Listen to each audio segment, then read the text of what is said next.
Podemos começar? Uhum. Então, vou apresentar. Então, boa tarde a todos. A gente está aqui hoje, eu e o Átila, para fazer uma apresentação para vocês sobre a última temática, aliás, a penúltima temática da disciplina, que é sobre a Base Nacional Comum Curricular.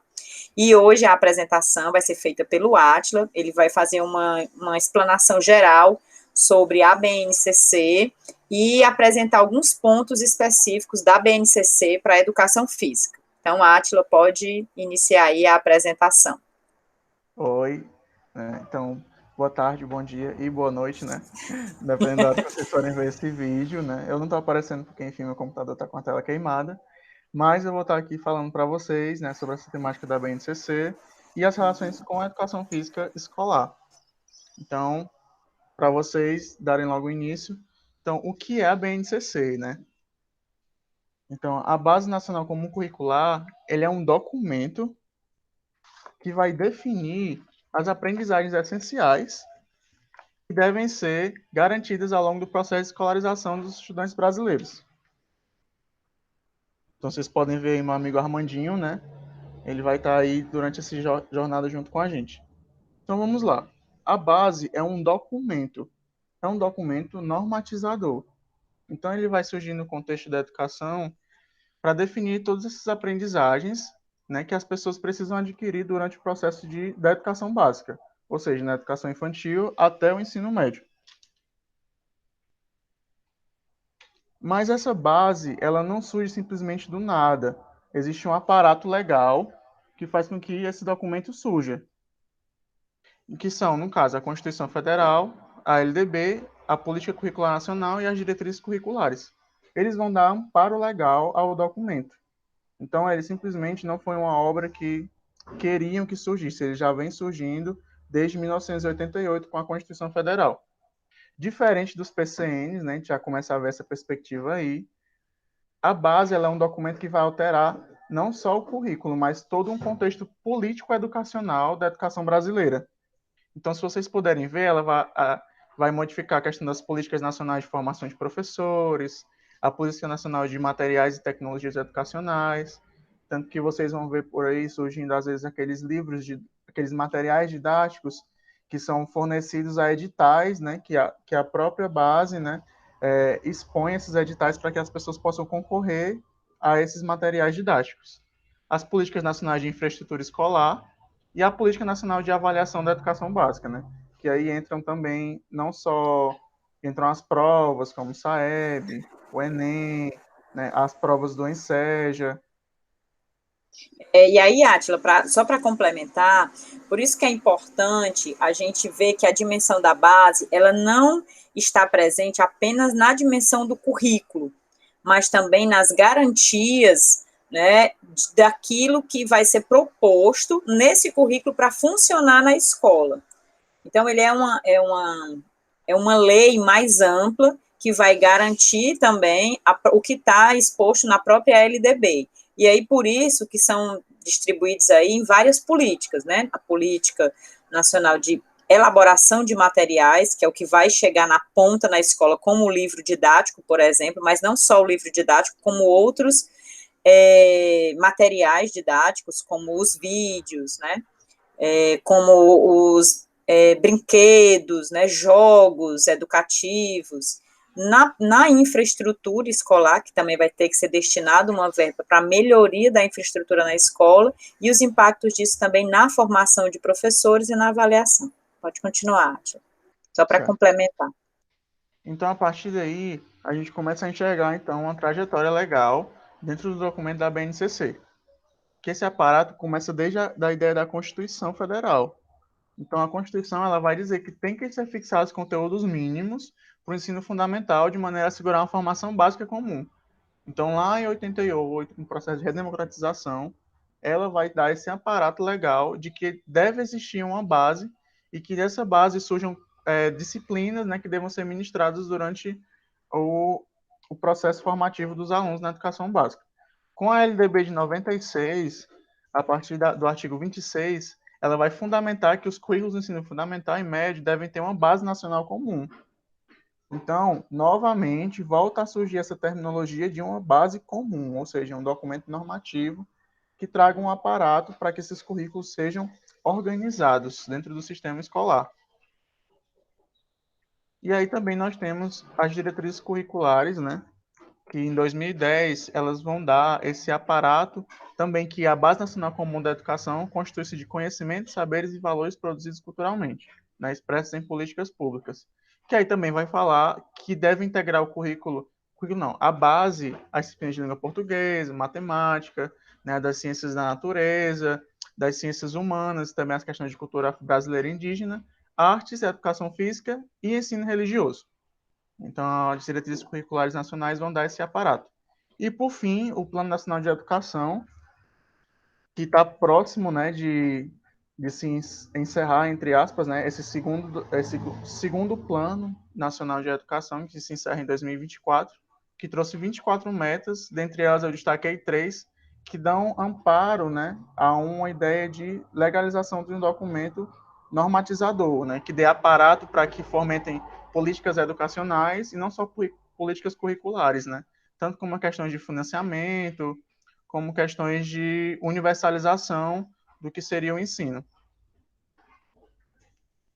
Por fim, a gente tem, então, um documento geral, que seria a BNCC, que é uma política pública. Não é só um documento normatizador, mas uma política pública. Né? E esse documento, ele dá amparo legal para algo que é o currículo, tanto dos estados, quanto dos municípios, né? Quanto das instituições de ensino particulares. E esse aparato legal, ele se constrói a partir desse documento da base. E depois que se constituem esses documentos curriculares estaduais, tanto que ano passado, no final do ano passado, foi lançado o DRC, né, do Ceará, que seria o documento referencial do estado do Ceará, né? Eles vão dar amparo legal para o projeto político-pedagógico daqueles locais, que seriam as escolas. Então, a partir disso, né, nós temos gradativamente surgindo a BNCC, alterações dos currículos estaduais e municipais, os projetos político-pedagógicos das escolas e, por fim, o plano de aula dos professores. Percebam que o documento ele é um documento que normatiza isso. Então, necessariamente, o que surge na BNCC, necessariamente, não é o que vai estar obrigatoriamente taxado dentro do plano de aula. Porque dentro desse processo macro até o micro, existem culturas, existem regionalidades, existem questões sociais, existem questões históricas, existe todo um processo político dentro dessa organização. Tanto que é por isso que o documento ele não entra como um currículo fixo. Ele apenas traz os direitos de aprendizagem para aquelas pessoas dentro da educação básica. Isso que a própria BNCC, ela é somente um momento, né? É um momento que vai trazer o que deve conter exatamente os currículos, como o Átila mesmo frisou em relação às diretrizes nacionais, né, do estado aqui do Ceará. Ela foi feita com base na BNCC, mas não necessariamente a BNCC, ela é o currículo que vai ser utilizado aqui. Não, cada estado vai ter que elaborar o seu próprio currículo até chegar na sala de aula para o aluno. Exatamente.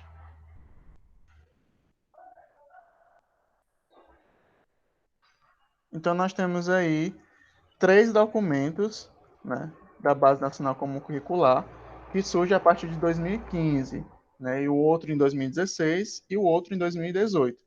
Esses documentos eles foram lançados, né, e a partir do primeiro se existia uma consulta pública, no segundo também se foi voltado a discussões, né, em fóruns, tanto em grupos, e o terceiro documento, que foi lançado em 2017, a versão do ensino infantil e ensino fundamental, né? E em 2018 se homologa a versão completa com o ensino fundamental, educação infantil e ensino médio. Então, a partir desse primeiro documento, que é lançado no dia 16 de setembro de 2015, é lançado um documento à consulta pública. Como assim consulta pública? A BNCC ela deu um espaço para se discutir o currículo. Foi algo que também não chegou a acontecer nos PCNs. tanto que existem muitas publicações que reclamam que esse foi um dos pontos ruins da ideia da construção dos PCNs, que não foi abrir espaços para essas discussões curriculares. Ou seja, houve uma participação da comunidade escolar, né, por meio dessa consulta pública, de seminários, de eventos, de reuniões. Então, em 2015, quando é lançada a base, né, participaram 116 pessoas que foram convidadas, né, que eram formadas por professores, que foram chamados pelo CONSED e pelo Undime, e pesquisadores de 35 universidades, que compõem os 26 estados e o Distrito Federal. Na educação física, foram 6 professores da educação básica e 6 do ensino superior. Então, eles ficaram responsáveis pela parte da educação física na primeira versão da base. Então, o que surge dentro dessa primeira versão da base? Os 12 direitos de aprendizagem, que depois eu vou dizer para o que foi que eles mudaram. Nos temas integradores, né? Quando a gente estudou os PCNs no último conteúdo, a gente falou sobre a ideia dos temas contemporâneos, né? Que aí, no caso, na base nacional, ela vai surgir como temas integradores. Isso na primeira versão.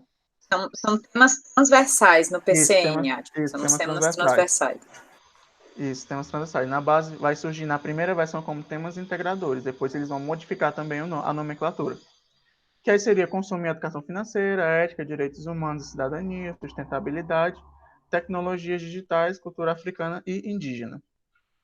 Surge também a ideia de objetivos de aprendizagem no ensino fundamental e médio, e na educação infantil surgem os campos de experiência. Os objetivos de aprendizagem, eles servem para dar subsídios ao que aqueles objetos de conhecimentos devem se relacionar na vida do aluno. Então, eles devem subsidiar, né, dar uma objetividade ao que seria implementado dentro daquele objeto de conhecimento. Então, outra coisa que surge também dentro do documento é a ideia de educação especial na formação inclusiva. Então, a base ela vai discutir, né, como é que pode ser implementada a ideia da educação especial, né, vai trazer como quais equipamentos devem ser implementados na escola. E ela também vai fazer com que a artes e a educação física se dividam em ciclos, né? Então, elas vão ser os dois componentes curriculares que vão se dividir em ciclos e não por anos. Então, a educação física ela vai vir com 5 ciclos, né, que é do primeiro ao terceiro ano do ensino fundamental, do quarto e quinto ano do ensino fundamental, sexto e sétimo ano, oitavo e nono ano e o ensino médio, que compunha o quinto e último ciclo. Nessa primeira versão, os ciclos eles são do primeiro ao terceiro. Depois vai haver uma mudança, porque esse ciclo vai ficar do primeiro ao segundo e vai ficar do terceiro ao quinto. Essa foi a mudança entre os ciclos, mas os 5 ciclos ainda permanecem. E aí, também dentro da próprio documento, na parte da educação física, existem 9 objetivos gerais. Então, existem os direitos de aprendizagem. Dentro da área específica da educação física, existem 9 objetivos gerais e 206 objetivos de aprendizagem. Então, eram muitos mesmo. Realmente, nessa primeira versão, como ela é uma versão menos enxuta, eles lançam muitos objetivos de aprendizagem, a fim de que seja realmente colocada a consulta pública, para que se haja o debate sobre a necessidade da quantidade que tem, pela redução ou pelo aumento, muitas vezes por aglutinar alguns também. E também surge a ideia das 7 dimensões, né? Nós temos as dimensões do conhecimento nos PCNs, que perpassam a ideia do conceitual, procedimental e atitudinal. Dentro da base, na primeira versão, vão existir 7, né? Que são essas que estão apresentadas aí para vocês. E, em relação aos conteúdos, a base ela reafirma novamente a ideia da cultura corporal de movimento em cima das práticas corporais. E essas práticas corporais elas são compostas por 8 unidades temáticas, que seriam as brincadeiras e jogos, os esportes e exercícios, os exercícios físicos, as ginásticas, as lutas, as práticas corporais alternativas e as práticas corporais de aventura e as práticas de corporais rítmicas. Essas são as 8 práticas corporais que surgem dentro da primeira versão do documento. Depois da ideia da consulta pública, se vem a segunda versão da base, né, a segunda versão do documento, que tiveram uma colaboração muito grande de pessoas, né? Tanto de organizações, quanto de escolas, quanto de indivíduos, né? Fizeram parte desse processo constitutivo da segunda versão.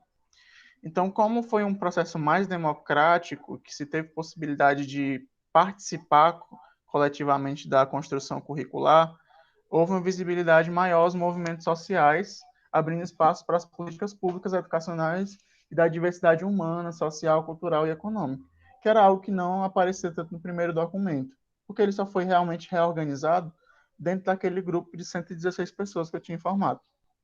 Os direitos de aprendizagem, eles não vão ser mais só lançados como aqueles 12. Eles vão entrar explicitados dentro de princípios, que seriam os princípios éticos, políticos e estéticos. Esses princípios, se eu não me engano, eles também surgem dentro dos PCNs. É algo que o documento da base vai resgatar para essa segunda versão.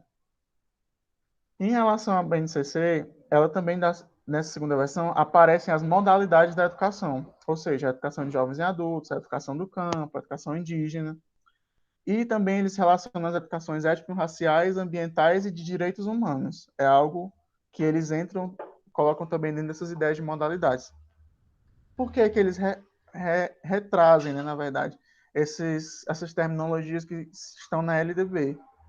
Porque os currículos eles devem subsidiar a realidade local. Então, por exemplo, se eu fosse levar em consideração a realidade de Calcaia, é um município onde tem um habitacional indígena grande. E existem escolas indígenas em Calcaia. E existem escolas de educação de jovens e adultos. Mas não existem escolas do campo. Mas, como a localidade existem esses tipos de modalidade educacional, é necessário que os currículos sejam construídos pensando também na realidade desses indivíduos, dessas modalidades educacionais. Por isso que a base ela traz essa reafirmação da LDB para que se seja discutido também dentro das proposições curriculares dos estados e municípios. Além disso, já se muda de novo a ideia dos temas integradores, né? E aí se vem a ideia de temas especiais, né, os temas especiais como economia, educação financeira, sustentabilidade, etc, etc. Além disso, eles trazem outra coisa nova, que são os eixos, né, os eixos de informação no ensino fundamental e no ensino médio, que seria essa ideia de letramento, capacidade de aprender, leitura do mundo natural e social, ética e pensamento crítico, solidariedade e sociabilidade. E no ensino médio, além deles trazerem também essas discussões, esses eixos, eles vão inserir o ensino médio dentro de dimensões da formação humana. Então, as pessoas que estão no ensino médio, elas devem ser formadas para compreender a ideia de trabalho, de ciência, de tecnologia e de cultura. Em relação à educação física, o documento vai trazer isso, né? Que a educação física cabe tematizar as práticas corporais com base nas seguintes manifestações da cultura corporal de movimento: brincadeiras e jogos, esportes, ginástica, lutas, práticas corporais de aventura e danças. Vocês veem que houve uma mudança, né, do primeiro para o segundo documento. Se de algumas práticas corporais que surgem na primeira versão da base, elas são agregadas em outros componentes dessas práticas corporais. Por exemplo, os exercícios físicos e as práticas corporais alternativas, elas somem e elas são inseridas dentro do que seria a ideia de ginástica, que vai se dividir dentro do documento em ginástica de condicionamento físico, que seria a ideia dos exercícios físicos, e ginástica de conscientização corporal, que seriam as ginásticas ou as práticas alternativas que o documento vai falar na primeira versão. E se aumentam e modificam-se algumas dimensões, né? Antes eram 7, agora são 8 dimensões do conhecimento. Né? E essas dimensões elas vão da experimentação, fruição, protagonismo comunitário, reflexão sobre a ação, uso e apropriação, construção de valores, análise e compreensão. Essas dimensões elas reaparecem na última versão do documento, desse mesmo jeitinho aí, com essas mesmas falas. A diferença é que elas vão ser tematizadas. Nas duas versões do documento, não se há uma discussão ampliada sobre a ideia dessas dimensões. Então, na terceira versão, eles já vão dizer o que é a experimentação, o que é a fruição, o que é o protagonismo comunitário. Então, isso é uma das diferenças também quando vai se haver a mudança para a terceira versão da base. E, além disso, a educação física no ensino médio, ela se alinha a temáticas mais culturais, né, que se vai além da ideia das classes, né, que é a questão da raça, do gênero, da etnia, da religião, que foram algo que nós chegamos a tematizar, né, quando a gente foi falar sobre currículo pós-crítico. Mas como a base não é um documento curricular, né, mas ela sim embrenha dentro desses referenciais curriculares para a sua construção. E aí nós temos também a flexibilização do trabalho pedagógico. Como assim a flexibilização do trabalho pedagógico? porque o ensino médio, eles vão começar a tematizar a ideia das práticas corporais para a vida. Então, o aluno ou a aluna, eles devem considerar essas práticas corporais no contexto social e pessoal. Eles devem compreender aquilo dentro da sua formação pessoal. Então, eles devem entender aquilo na sua vida. Tudo bem até aí, professora? Pegar aqui o microfone, pronto, tá tranquilo até aqui. Eu só ia lembrar naquela questão dos princípios, que os parâmetros, além dos princípios da ética, ele fala também da questão da inclusão, da diversidade dos conteúdos, e eu esqueci um outro, deixa eu ver se eu até achei aqui. E da diversidade, né, além desses princípios que você colocou. Mas você realmente está certo, ela faz um acréscimo, né, e uma complementação. Pode ir, tá tudo ok. Certo. E aí nós temos aí, em 2017/2018, o lançamento da terceira versão da base, né, que foi a versão homologada em 2018. Essa última versão da base, ela traz muitas mudanças, principalmente porque nós estamos falando de um momento histórico de mudanças políticas no contexto brasileiro, né? Então, quando a base ela é lançada, se vem com uma nova perspectiva, que seria a ideia da formação por competências, né? Então, as competências elas vão substituir o que seriam os direitos de aprendizagem na primeira e segunda versão. Vocês lembram que eu tinha 12 direitos de aprendizagem e os direitos de aprendizagem em cima dos princípios éticos, estéticos e políticos? Pois é, dentro dessa última versão, vai surgir a partir das competências. E a base vai justificar essa ideia de formação por competências a partir dos documentos curriculares do Brasil. Ela afirma que os documentos curriculares já utilizavam essa terminologia, então ela resolveu adotar, e que também, nas avaliações internacionais, né, que seguem o princípio da OCDE, elas já utilizavam também esses mesmos enfoques das formações por competências. Então, a base ela lança 10 competências gerais, né, eu resumi aí para vocês, essas não são as competências de forma linear, né, descritas tal qual como está na base, mas eu resumi com uma expressão de cada uma do que definiria as competências, né? Como vocês vão poder, a gente vai acabar enviando esses slides, né? É bom que vocês podem dar uma olhada nessas competências de forma mais ampliada.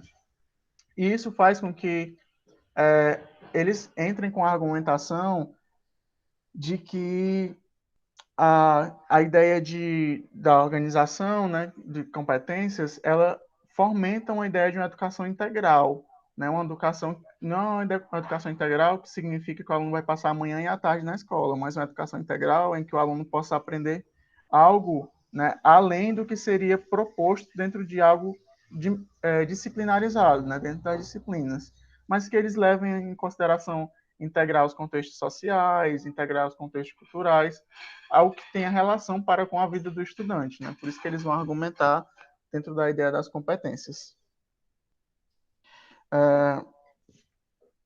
E aí nós vemos com a ideia de como trabalhar isso em aula, né? Eu coloquei um exemplo para vocês que as competências, elas não devem ter uma aula ou disciplina específica no currículo, né? Mesmo ela fazendo parte de uma ideia de educação integral, ela não significa que ela é uma disciplina. Na verdade, elas devem surgir, né, articular dentro do processo de aprendizagem do estudante. Então, por exemplo, na aula de educação física, eu peguei a competência 3, né, que está relacionada ao repertório cultural.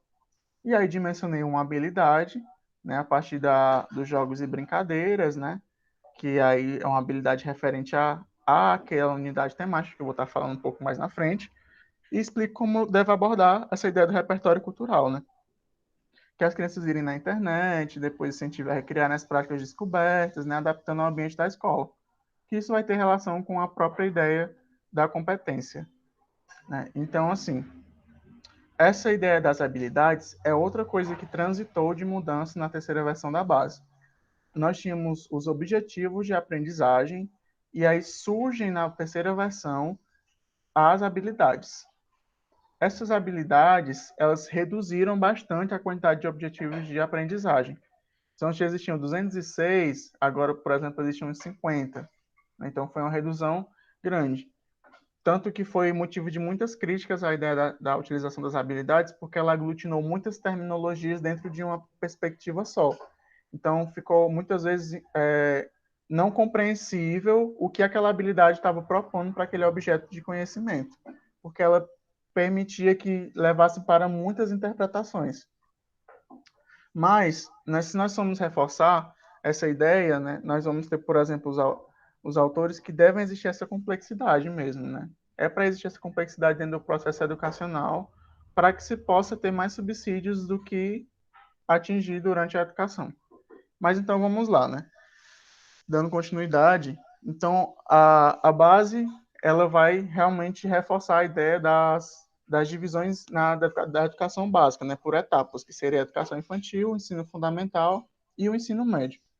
A educação infantil, né, formada por direitos de aprendizagem e desenvolvimento e os campos de experiência, o ensino fundamental com as áreas de conhecimento e o ensino médio também com as áreas de conhecimento. Só que dentro do ensino médio, né, ou do ensino fundamental, obviamente, tem as competências específicas da área, o componente curricular e as competências específicas do componente. E aí nós temos a divisão em anos iniciais e anos finais. E aí no ensino médio nós vamos ter as competências específicas de cada área, nós vamos ter essa mudança nos itinerários formativos devido à nova reforma do ensino médio, que eu vou estar falando um pouco mais lá na frente. Então, nós temos aí língua portuguesa e matemática aí separados, porque eles são disciplinas obrigatórias do primeiro ao terceiro ano, na nova reformulação do ensino médio.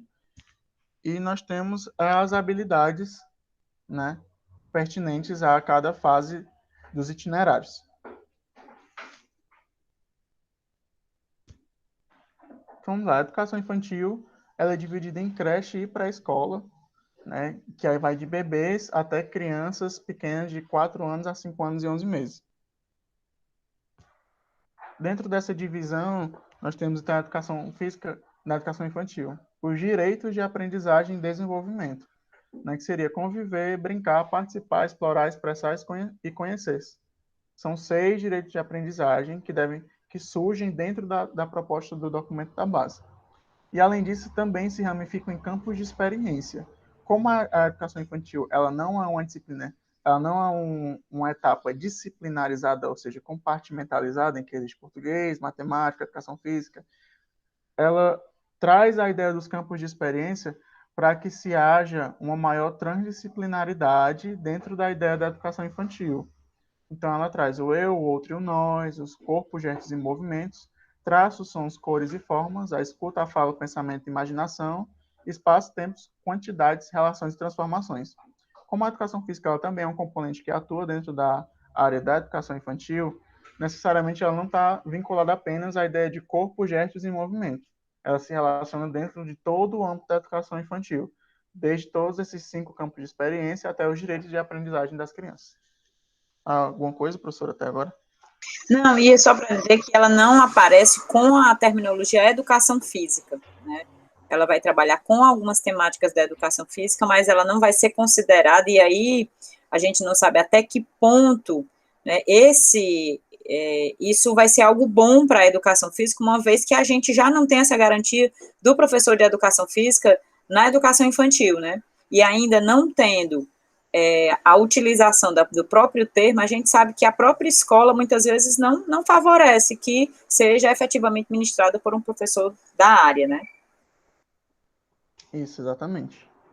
E aí nós partimos para o ensino fundamental, nós temos, já surge aí a partir das divisões, né, conhecidas lá na LDB, da ideia da linguagem e suas tecnologias, matemática e suas tecnologias, ciências da natureza, ciências humanas, e as divisões em cada disciplina. Então aí surgem da língua portuguesa, a artes, a educação física e a língua inglesa, dentro da área das linguagens, que é que nós vamos se ater mais dentro dessa perspectiva. Então, essa é a definição que a próprio documento da base vai definindo o que seria a educação física na sua versão final. Que a educação física é um componente curricular que tematiza as práticas corporais em suas diversas formas de codificação e significação social, entendidas como manifestações das possibilidades expressivas dos sujeitos produzidos por diversos grupos no decorrer da história. Então, assim, aí eles trazem essa ideia de tematização, né? A ideia de tematizar essas práticas corporais. né?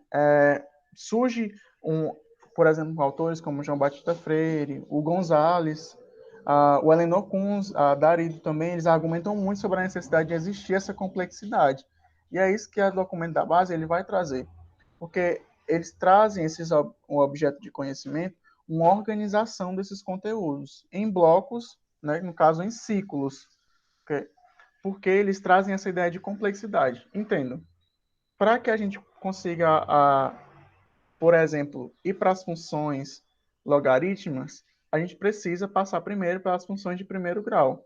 Então, para isso, existe uma complexidade dentro desses conteúdos. Se havia uma crítica muito grande dentro da educação física de que essa complexidade não existia na área. Necessariamente, os professores davam um conteúdo de dança sobre danças folclóricas no 8º ano de uma forma e da mesma forma se relacionava esse conteúdo no 2º ano do ensino médio. Então não havia essa ideia de complexidade. Então quando o documento da base ele surge e trazendo essa ideia da organização da organização em objetos de conhecimento que são e unidades temáticas, isso faz com que a área, né, estabeleça uma maior complexidade. E essa maior complexidade é vista a partir do momento em que eles trabalham com essa ideia de organização dos conteúdos a partir dos ciclos. Necessariamente, esses conteúdos eles não vêm fixados, né? Tipo, que eles têm que surgir nesse ponto aqui. Mas eles não subsidam de que aquela pessoa tem que ter, até o final da sua educação básica, o conhecimento sobre aquele conteúdo, né? E que ele possa desenvolver, por meio dessas etapas, né?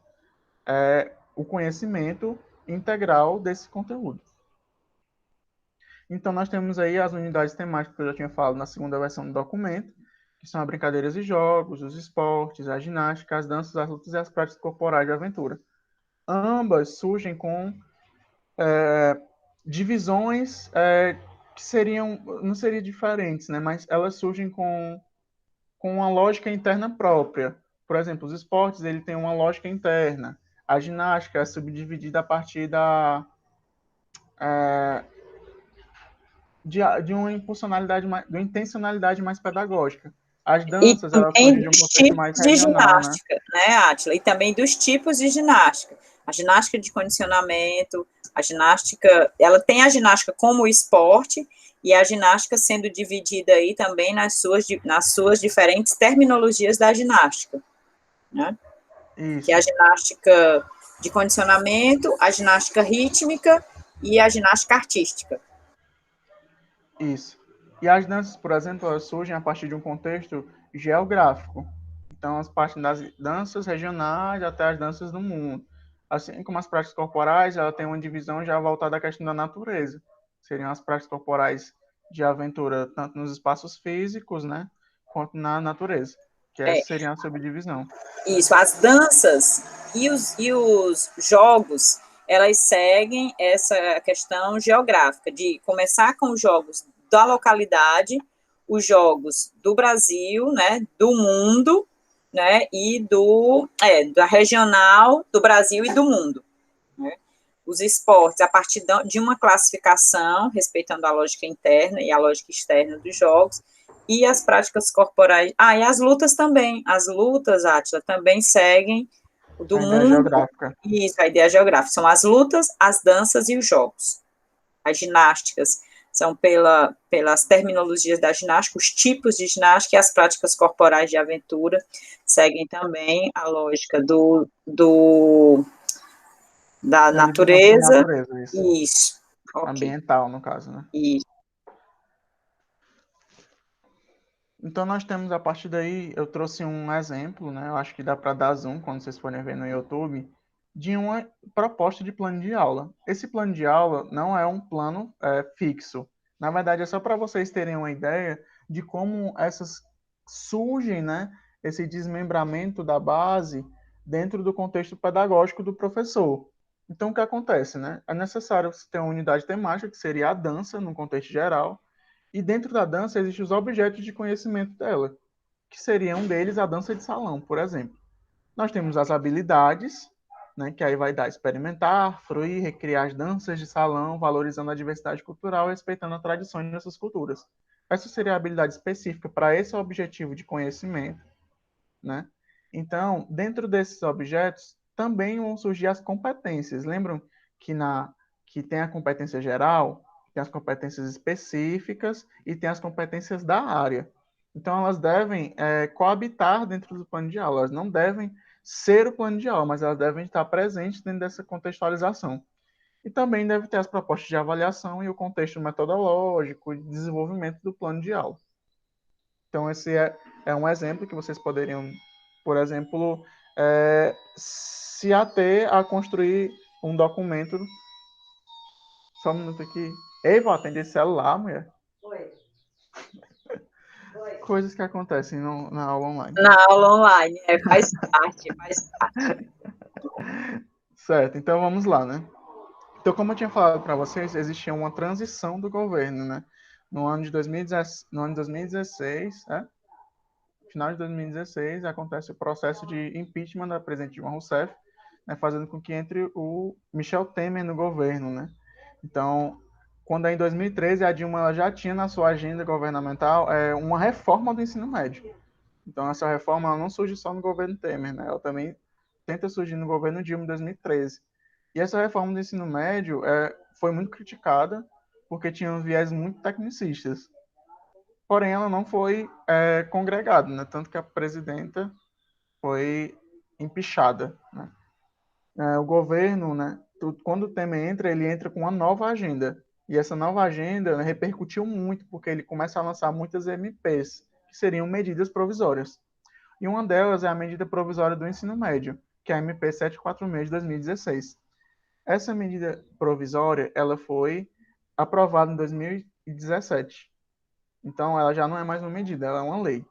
Mas antes dela se tornar uma lei, o que ela apontava, né, essa medida? É que os alunos eles teriam a oportunidade, né, de escolher os seus itinerários formativos durante o processo da educação no ensino médio.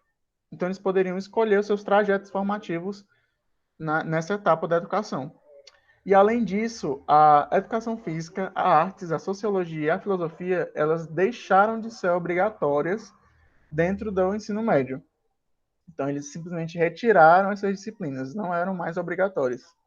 E a Base Nacional Comum Curricular representava 50% do currículo. A outra porcentagem seria composta pelos itinerários formativos.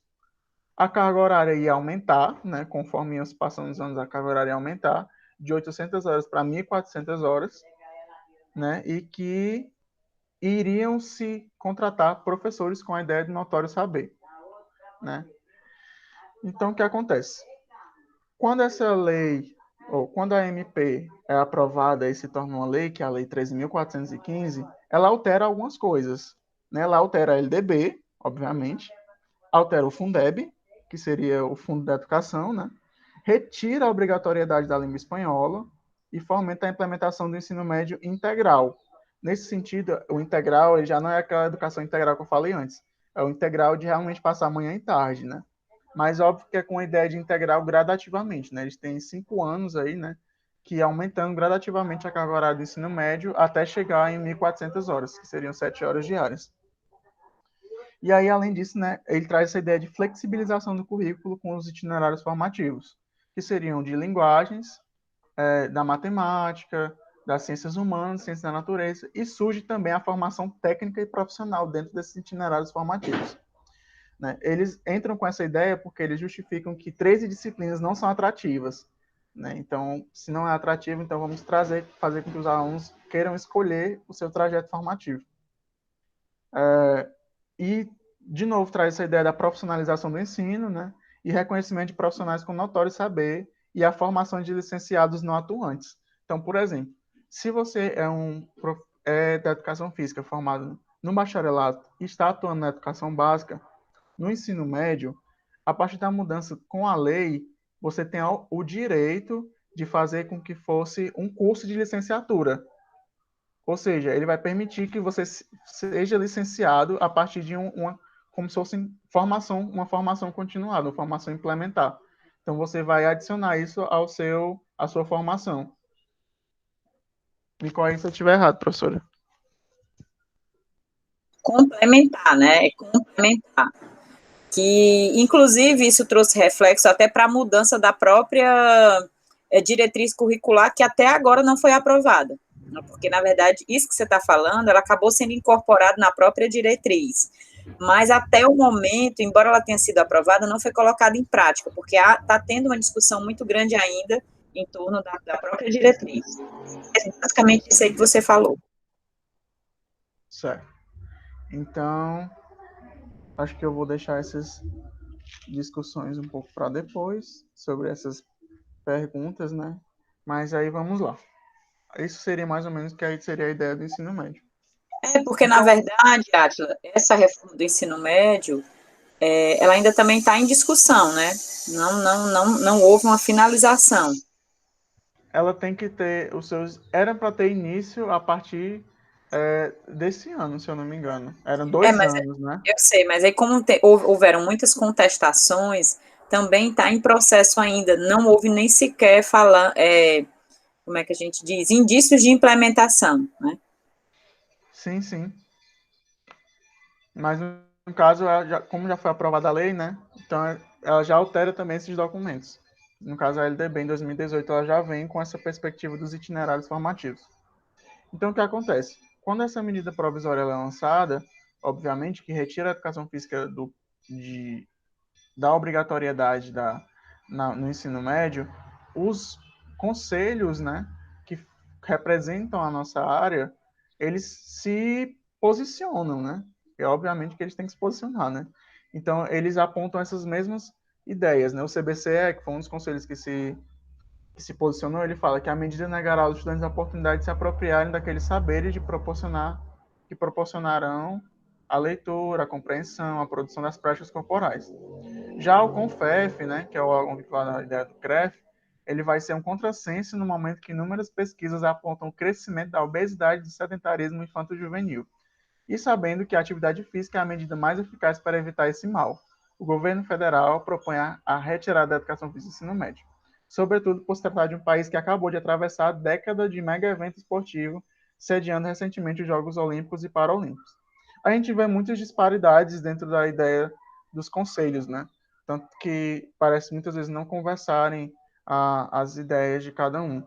Mas, no mais, eles realmente queriam proporcionar que o governo entendesse que a educação física ela deve estar inserida dentro do ensino médio. Tanto que esses posicionamentos, né, não só deles, mas também de outros conselhos da educação física, né, outros movimentos, fez com que isso fosse mudado, né, fosse modificado, e antes da aprovação da lei, né, trazer novamente a educação física para ser inserida no ensino médio.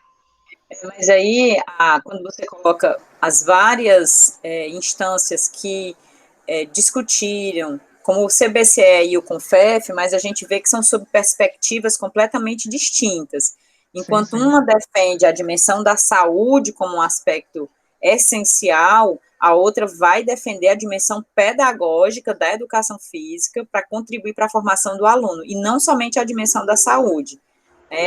Assim, embora as duas instâncias, tanto o CONFEF quanto o CBCE aí que você colocou, né, na passagem, no slide, elas estivessem relatando a importância da educação física, o viés é completamente diferente de um e de outro. A Tá? ideia foi realmente essa, foi trazer Isso as justifica. perspectivas diferentes, né, de como os próprios conselhos, eles divergem nas perspectivas, né, e muitas vezes isso faz com que reproduza vieses ainda da educação física que não conseguem se modificar, né, não conseguem tomar uma criticidade dentro dele. Mas aí vamos para o próximo ponto, que seria realmente os itinerários, né, como eu tinha falado para vocês, os itinerários eles surgem dentro do ensino médio, né? E acrescenta a ideia da formação técnica e profissional. Então, as escolas da rede, né, do Estado, elas têm que proporcionar aos alunos esses 5 itinerários formativos, né? E, além disso, o português e a matemática eles vão ser obrigatórios do primeiro ao terceiro ano. Independente do itinerário que você escolher, português e matemática eles vão aparecer durante toda a trajetória do ensino médio. E aí nós temos aí nosso amigo Jojo, né? Dançando aí, se expressando. E como surge a educação física dentro desses itinerários formativos, né? Se nós fôssemos definir de forma escrita o que o Jojo está fazendo, seria talvez dançar. Essa talvez fosse a palavra que expressasse o que o Jojo está tentando fazer. Mas ela não expressaria necessariamente o que ele está fazendo. Isso que ele está fazendo, na verdade, ele não se expressa muitas vezes em um código escrito. Ele se embrenha em outros códigos, né? E é a partir daí que se surge a ideia da linguagem na educação física, né? Porque a língua está relacionada às palavras, né? Aos enunciados, aos discursos. Então, ela possui muitas regras, né? E essas regras elas são flexíveis. E por essa flexibilidade é que faz com que a gente possa formar frases, por exemplo. Só que a linguagem não, ela é algo muito mais complexo. Tanto que, para definir a linguagem, ela é definida a partir dos interesses de alguém. Então, nós temos, por exemplo, o Mauro Betti, que ele vai definir a linguagem a partir da ideia da semiótica. E nós temos o Marcos Garcia Neira, que ele vai definir a linguagem a partir de uma visão pós-estruturalista. Então, a linguagem ela é definida a partir de interesses, né, de alguém. Então, a linguagem no todo ela é uma potencialidade desses conjuntos de símbolos. E o que são esses símbolos? Esses símbolos são o que o Jojo está fazendo. Né? Então, esses símbolos os gestos, são as palavras, são os discursos, né? Então, eles se imbricam, né? E se hibridizam entre si, né? Esses símbolos, formando o que seria a ideia de linguagem. Além disso, o documento da base, né? Dentro do ensino médio, ele vai atentar para campos. Esses campos, eles vão se dividir em campos da vida social, campo das práticas de estudo e pesquisa, campo jornalístico midiático, campo da atuação na vida pública e campo artístico. Então, a formação no ensino médio, além dela tangenciar os itinerários formativos, ela vai ter também que estar relacionada com esses 5 campos. Então, elas vão ter que ter esse subsídio dentro da educação básica. Então, como vocês puderam ver, né, houve aquelas mudanças, né, desde os temas integradores até os temas especiais na primeira e segunda versão. Na terceira versão vão surgir os temas contemporâneos transversais. Olha só, já modificamos o nome mais uma vez, né, que aí eles surgem a partir da mesma ideia dos temas transversais nos PCNs, mas aí são os temas contemporâneos transversais. Eles aumentam, né, a uma quantidade maior e eles são divididos em áreas. Por exemplo, tem o meio ambiente, a economia, a saúde, a cidadania e o civismo, o multiculturalismo e a ciência e tecnologia. E dentro dessas áreas surgem mais temas contemporâneos. Esses temas eles têm subsídio legal, né? Eles apresentam dentro do documento o subsídio legal que implementa ele dentro da educação básica. Porém, dentro do documento da terceira versão, eles não aparecem sendo caracterizados, eles só são citados e as leis que são referentes a eles. Já se você for na plataforma da própria base, eles têm um documento lá, que é como se fosse um documento externo ao documento geral da base, que vai estar falando sobre esses temas contemporâneos transversais. Então, ele já vai trazer para discussões cada um deles, que se eu não me engano são 15. Né? Então, a gente tem uma ampliação de 6 temas transversais dos PCNs para 15 novos temas transversais dentro da BNCC. Alguma dúvida até aí, professor? Exato, é importante lembrar que esses temas transversais, eles só vão estar presentes para o ensino médio, tá? A base, os temas transversais, pelo menos, não sei, no documento do ensino fundamental, se ele está presente. Tá. Tá, ele está presente também? Ele também? aparece no início do documento, quando ele está dissertando sobre o documento. Tá. Ok, então, pensei que ele só estava aí no ensino médio. Não, ele Achei aparece muitos, tem muitos, assim, também. São muitos mesmo, são 15. E aí é que tá, eu acho que cabe a cada, como é que a gente chama? Cada unidade escolar fazer opções por aquelas que são possíveis, né, de serem trabalhadas dentro da sua realidade, né? Uhum. Pode ir, vai. Bom, para finalizar, né, eu coloquei um slide aí, né, afinal, o que virá pela frente, né? Então, esse é um momento que eu vou lançar mais perguntas mesmo para ficar pensamento, né? De se pensar de como é que vai se tornar esse documento dentro da educação básica e também nas outras instâncias políticas, né? Que seria dentro da formação, tanto inicial quanto continuada, quanto também nos materiais, nas questões avaliativas. Um dos primeiros pontos que eu trago para vocês, já como já estava frescando a ideia, é a questão do ensino médio. Porque, assim, todas as escolas elas vão optar por ofertar todos esses itinerários formativos. Então, vejam bem, para que as escolas optem por ofertar esses itinerários formativos, elas vão precisar de pessoas para estarem dentro desse processo. Como assim, pessoas para estarem nesse processo? Porque para que um itinerário formativo ele seja implementado dentro do ensino, porque agora eles vão ser 40% da educação básica, vão ser a partir dos itinerários formativos, eles vão compensar uma carga horária, no caso, uma carga horária de 1.400 horas. Então, é necessário que haja um grupo maior de professores específicos para aquele itinerário. Tanto porque as escolas, elas muitas vezes não ofertam só uma turma de ensino médio. Por exemplo, não há só um terceiro ano, às vezes, em uma escola. Então, existem outras turmas, né? Então, haverá um subsídio suficiente nas escolas para que esses itinerários sejam ofertados? É uma margem muito ruim, porque, no caso, o próprio documento do ensino médio, nessa lei, ela vai fazer com que as pessoas não tenham a opção de escolher itinerários que estejam longe das suas áreas de vivência. Por exemplo, se eu moro aqui na Calcaia, eu não vou ter a opção de, eu quero fazer o itinerário de ciências humanas. Não ter, por exemplo, na minha localidade, de me deslocar para outra localidade para escolher por esse itinerário. Porque provavelmente nem todas as escolas vão estar podendo optar por todos. Elas vão ter que acabar optando por alguns em específico. E como isso vai acontecer? Como será a solução? Né? Necessariamente, no próprio documento, ele já dá margem de bolsas. Né? Ele já subsidia bolsas para que alguns alunos da rede pública, né, eles possam fazer esses itinerários formativos nas redes privadas. Né? Então, eles vão financiar para que esses alunos possam realizar esses itinerários formativos nessas instituições. Para que, caso eles não tenham a possibilidade de fazer no local em que eles estão, né, e não tenha o que ele queira escolher, ele fazer nesse local a partir dessa bolsa. Isso é uma das soluções, né? Perigosa, sim, bastante. Mas é algo que a gente precisa colocar ainda em discussão, né? E o que pensarão os órgãos da educação física, né, em relação a isso? Porque ainda não se é muito explícito, porque a educação física ela retoma, né, a sua obrigatoriedade, mas não se sabe se ela some novamente a partir das escolhas dos itinerários formativos. Então, como nós temos a educação física inserida no itinerário formativo de linguagens e códigos, se eu escolho, por exemplo, o itinerário formativo de profissionalização técnica, provavelmente a educação física irá sumir da minha educação básica, porque ela já não faz parte dentro daquele itinerário formativo.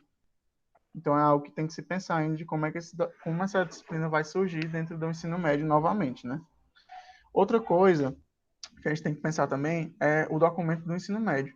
Existe uma versão preliminar já foi lançada essa versão ano passado, que não foi homologada, viu? A versão preliminar, que ele já traz discussões sobre como a educação física ela vai se voltar para a ideia do ensino superior, né?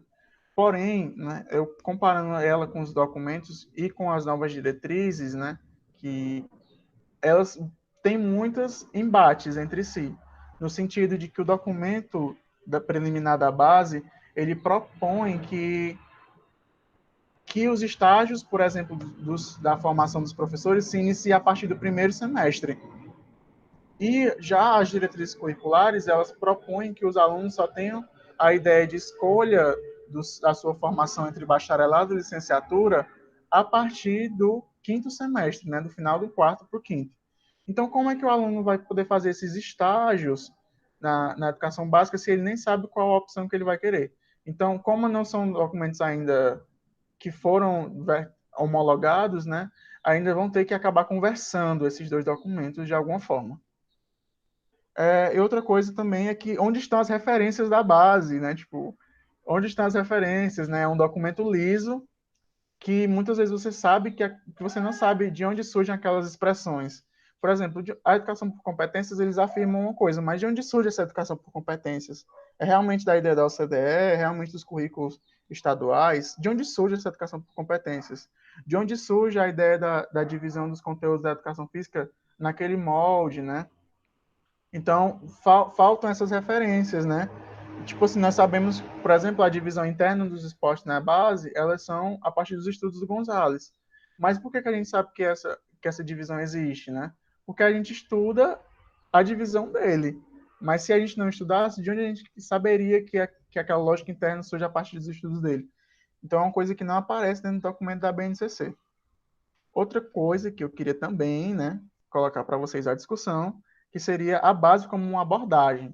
Não estou dizendo que ela é, mas é porque existe um grupo de estudos aqui no Ceará, inclusive da UES, que eles tematizaram ano passado, num congresso, a base como uma possível abordagem. Eu ainda acho muito cedo para argumentar que a base é uma abordagem, mas eles trazem a ideia da base como uma abordagem por competências, né? Assim como as outras abordagens que surgem não, que são organizadas, né, pela Soraya, eles estão tentando organizar, né, essa ideia da BNCC.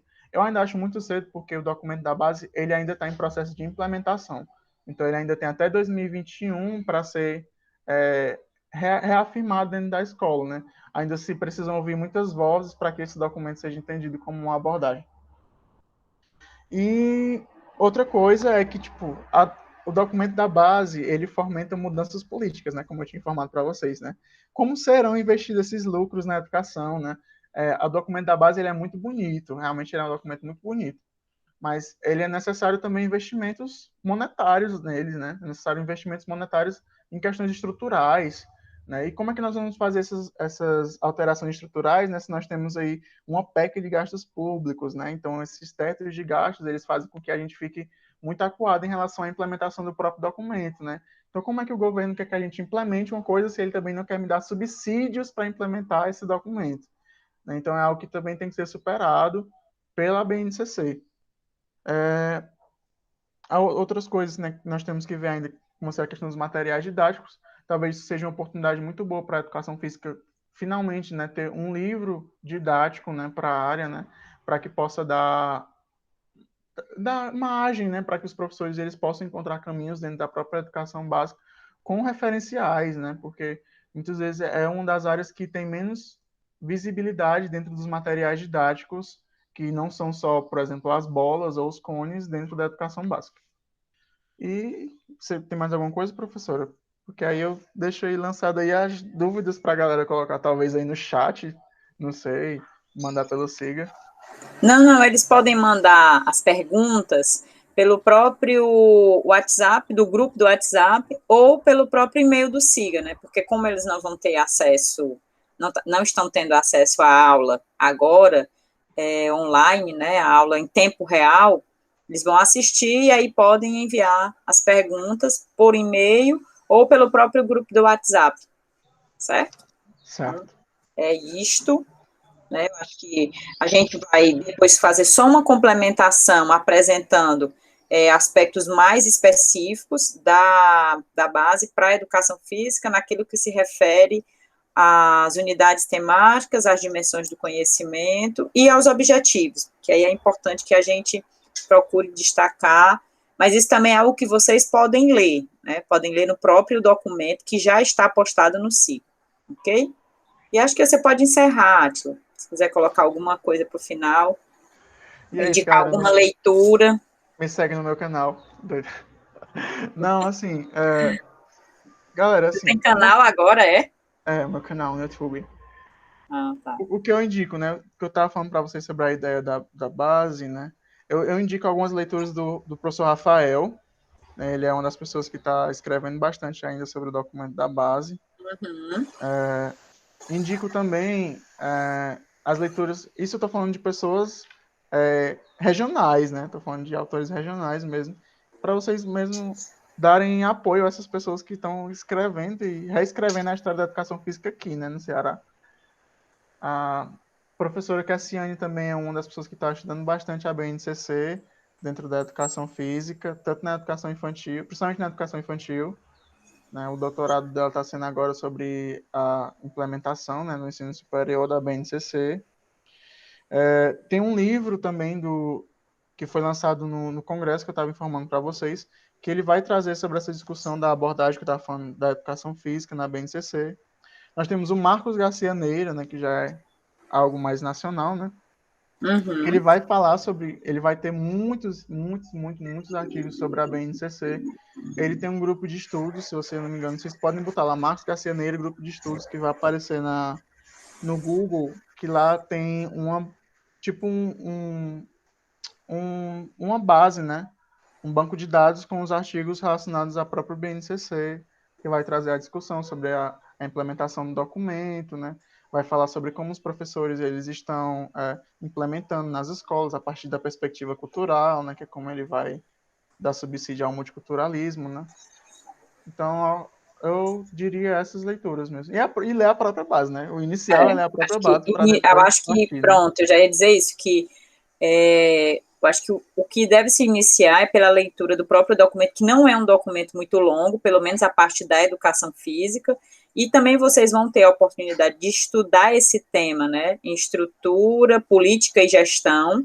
Então, lá vocês vão ter essa apresentação de forma mais relacionada com a questão política, efetivamente, né. A gente trouxe aqui, o Átila trouxe mais na tentativa de fazer com que vocês tem o anúncio dessa discussão, mas vocês vão aprofundar isso também, né, nessa disciplina de estrutura política e gestão. E a gente vai trabalhar na educação física no ensino fundamental e médio, a parte específica também da educação física, tá bom?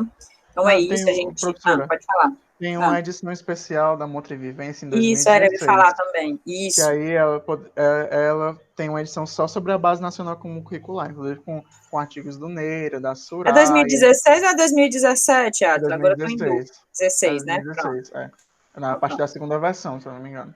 Ok. Então, pronto, gente, ficamos por aqui. Até então, a nossa última aula que vai tratar de avaliação.